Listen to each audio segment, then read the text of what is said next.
अच्छा, Mayurbhai Shah, secretary Panchnath trust. आज महाशिवरात्रिનો પર્વ છે। जी, आज पंचनाथ महादेव मंदिर राजकोटનું 150 વર્ષ જૂનું મંદિર છે। દર વર્ષે અહીંયા અમે ભાંગનું વિતરણ પ્રસાદી રૂપે કરીએ છીએ।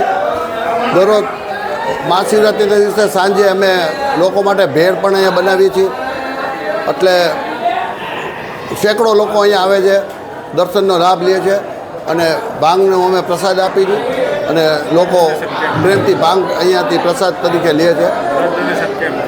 બીજું કયા કાર્યક્રમો કરવામાં આવે છે? આજે આ મહાશિવરાત્રિ નિમિત્તે એક મોટો બ્લડ ડોનેશન કેમ્પનું આયોજન કરેલ છે અને એમાં પણ સારી સંખ્યામાં લોકો અત્યારે બ્લડ આપી રહ્યા છે, એટલે એ પણ એક કાર્ય કરી રહ્યા છે ભગીરથ। આ જે બ્લડ છે એ થેલેસેમિયાના બાળકો માટે અમે આજે બ્લડ એકત્ર કરીએ છીએ। એટલે એ તો રૂટીન મુજબ જે થતી આજે હજી મહાદેવની આરતી છે, મહાશિવરાત્રિ જેવું મોટું પર્વ છે, આજે એ રીતે મોટી આરતી અમે 108 દીવાની કરવાના છીએ।